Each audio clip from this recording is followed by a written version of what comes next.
जो इजलास इस वक्त हुकूमत की जानिब से किए जा रहे हैं दिखाने के लिए कि अवाम को रिलीफ देने के लिए हम सर जोड़ कर बैठे हैं, उसमें रिलीफ की बात तो हमें कहीं नहीं दिखाई दे रही। बात तो वहाँ पर यही की जा रही है कि जो इस वक्त बिल्स लोगों कर आए हैं उनको पार्शली किस तरह डिस्ट्रीब्यूट किया जाए, कुछ बिल सर्दियों में वसूल कर लिए जाएँ, कुछ की किस्तें कर लिए जाएँ, यानी कि रिलीफ तो नहीं मिल सकेगा।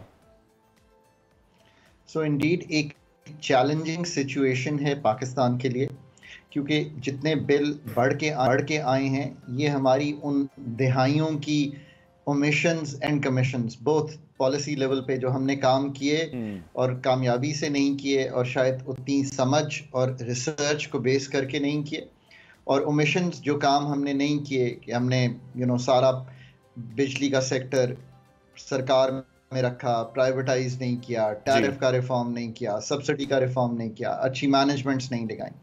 ये बात तो हमें भी माननी पड़ेगी ना। मतलब IMF को कुछ भी कहना जो है वो तो आसान तरीन तरीका है। मैं कहूँ कि आप मुझे वक्त पे फ़ोन नहीं करते, आपके सवाल ठीक नहीं है, पहले मैं भी तो प्रिपेयर करूँ ना आपके सवालों का जवाब देने के लिए।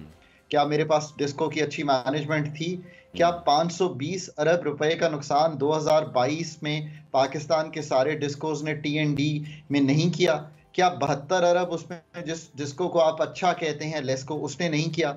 ये तो हकायक हैं जो आपको फेस करने हैं एज अ नेशन।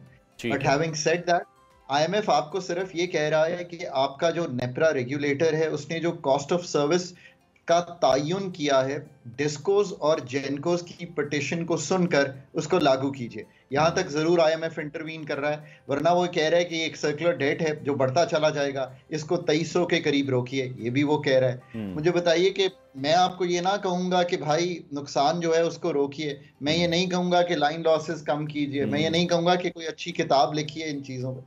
सो ये एक सूरत हाल है। देखें, शॉर्ट टर्म में आपने स्टैगरिंग ऑफ द बिल्स का कहा, ये तो करने ही पड़ेंगे। मतलब मेरे ख्याल में इसमें तो दो आरा नहीं है, इसमें भी ये इतना आसान नहीं होगा करना, इसलिए कि इसमें भी एक IMF के साथ तयशुदा इंडिकेटिव टारगेट है जो ब्रेक हो जाएगा। आपको मालूम है कि I have been always proponent of the fact कि पाकिस्तान, लेकिन डॉक्टर साहब अगर इतने लॉस में जा रहे हैं, इतनी रिकवरियां नहीं कर पा रहे, तो फिर जो डिस्कोज हैं क्या उनको प्राइवेटाइज कर दिया जाए? क्या हाल फिर ये है जो निगरान हुकूमत है इस वक्त, फिर उनके पास क्या ऑप्शन है? क्योंकि वो तो सिर्फ इंतखाबात कराने आए थे, तो वो अभी अवाम को कैसे रिलीफ देंगे?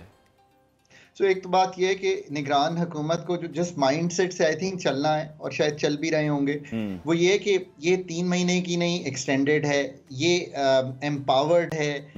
एस्टैब्लिशमेंट, कल भी देखिए एस्टैब्लिशमेंट का बड़ा एक क्लियर बयान था कि we stand with you to do the economic changes that you need to do. अब इससे आगे बढ़ के क्या बात की जा सकती है?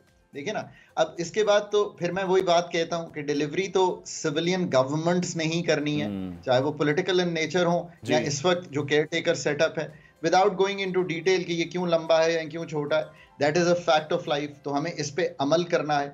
इनके पास कोई चारा इसलिए नहीं है कि पाकिस्तान की day to day fire fighting का जो इस वक्त अंसर पूरे मुल्क में एक डिसरप्शन की वजह से करना है, वो हमें करना है और वो हो सकता है। कुछ IMF से गुफ्तगू कीजिए कि ये 200 और 300 की स्लैब है, यहाँ तक इनको प्रोटेक्ट करें ताकि ये जो इस वक्त ये वाले वल्नरेबल 65-70% डोमेस्टिक कस्टमर है, इसको संभाला जा सके। 400 तक के जो हैं उन पे भी अगर कोई GST 2-4-5% वेरी करके बजट में और गुंजाइश पैदा की जा सके तो कीजिए। फिजिकल स्पेस में रहते हुए जिसे कहते हैं रिस्पॉन्सिबली ये काम कीजिए, पर साथ साथ ये भी कीजिए कि यार डिस्कोस की मैनेजमेंट तब्दील कीजिए ना। आपको किसने रोका है? अब आपके तो कोई पॉलिटिकल वो नहीं है, आप अच्छे लोग लाइए वहां पे।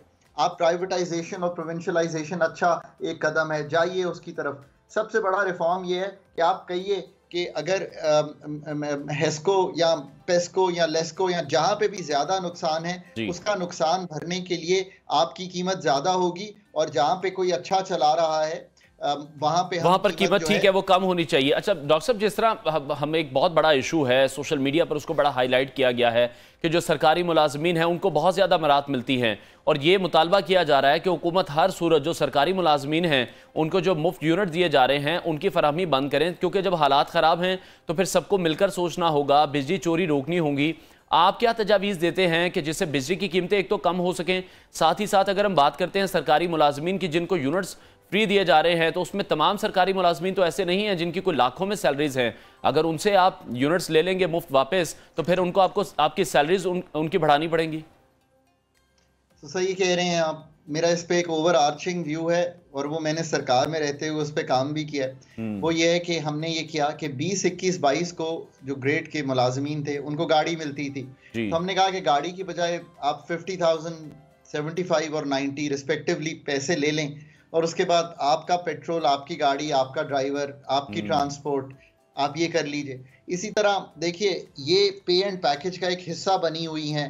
इन चीज़ों को एक अंग्रेजी का टर्मिनोलॉजी है, मोनेटाइज कर दीजिए कि नियो के मतलब आप एंकर, आप किस तरह दफ्तर आते हैं, आप किस तरह काम करते हैं, ये आपका वो है। आपको एक सैलरी मिलती है, उसमें आपने आकर एज एन एंकर काम करना है। अब मैं आपको कहूँ नहीं, मैं आपको गाड़ी भेजूंगा, मैं आपको पेट्रोल दूंगा, मैं आपकी बिजली दूंगा, इस चीजों से निकल जाइए। ये पुराने जमाने में ऐसा होता था।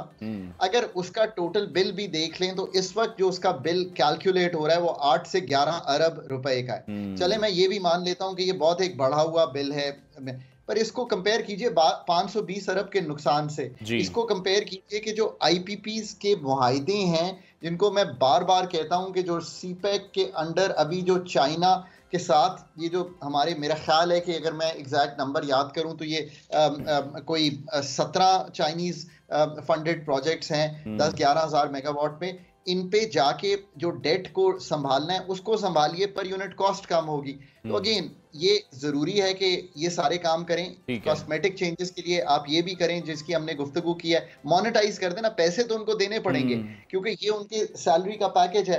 अगर कोई आप एज एन एंकर आपके उनके साथ तय चीज है, तो अगर वो आप कहेंगे नहीं अब मैं ये विड्रॉ करता हूँ ये फैसिलिटी, तो आपको कोई और फैसिलिटी दें।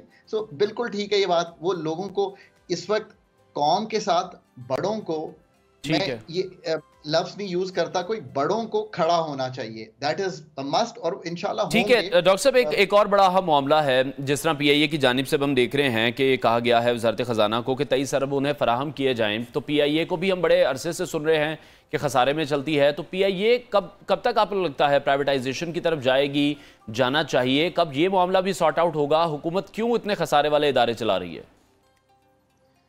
देखिए, आई थिंक कि ये जो इतने बड़े फैसले हैं, ये अब वक्त वो है कि जो सारे इम्पोर्टेंट स्टेक होल्डर्स हैं ना मुल्क के, एंड लेट मी से कि वो कौन है, वो एस्टैब्लिशमेंट है, वो जुडिशरी है, वो पॉलिटिकल फोर्सेस हैं, और वो पॉलिसी मेकर्स या वो इंटेलेक्चुअल्स हैं जो ये समझ रखते हैं कि करना क्या है। इनको एक टेबल पर बैठना पड़ेगा, क्योंकि अगर आप स्टील मिल को प्राइवेटाइज करते हैं और वो चैलेंज हो जाता है फैसला, और स्टील मिल फिर आज से 15-20 साल पहले वापस चली जाती है और नहीं होती, तो आज उसका हाल देख ली। फिर आपको ये भी देखना पड़ेगा कि प्राइवेटाइजेशन में सवाए इसके कि कॉम्पिटेंस की हर्डल्स हैं। हम कुछ भी करने जाते हैं तो हमारे पास कॉम्पिटेंस नहीं है प्राइवेटाइजेशन कमीशन में ये काम करने की, लेट्स बी ऑनेस्ट। दूसरी हर्डल ये है कि ये अदारे के सारे एम्प्लॉइज खड़े हो जाते हैं। इनको भी समझाना पड़ेगा कि भाई जब टेलीकॉम प्राइवेटाइज हुई तो आगे बढ़े ही हैं नौकरियां।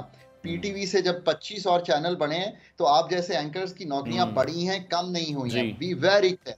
बट आखिरी बात यह है कि इनको प्रोटेक्शन भी तो देनी पड़ेगी ना लॉ में, क्योंकि आप मुझे कहें कि मैं आके इस वक्त पीआईए बेचूं, आपको मुझे प्रोटेक्शन देनी पड़ेगी एज अ प्रोफेशनल, कि मुझे बाद में आप सारी जिंदगी ये नहीं पूछते रहेंगे कि मैं क्या करता रहा हूं। लॉ इन्फोर्समेंट एजेंसीज को साथ बैठना पड़ेगा उन ट्रांजैक्शन में, उसको मॉनिटर करें, पर बाद में मुझे ना पूछें, इसलिए कि मेरे जैसे लोग तभी काम करने को आएंगे जब उनको एक प्रोटेक्टेड एटमॉस्फेयर में खुलकर अपनी सलाहियत को कर लाने का और मुल्क के लिए यूज करने का मौका मिलेगा। ऐसे बहुत से लोग आपको मिल जाए। ये जब सारा एम्बियंस बनेगा तो पीआईए का होगा। PIA in the short run बहुत ट्रबल में है। मुझे थोड़ी सी घबराहट है उस पर, क्योंकि ऑब्वियसली वो तो एक ऐसी लीकिंग शिप है जिसको सेल रखने के लिए ऊपर से पानी यानी कि फाइनेंशियल रिसोर्सेज डालने पड़ते हैं। आई एम श्योर कि अथॉरिटीज जो है वो स्मार्ट इनफ हैं टू हैंडल दिस। ठीक है।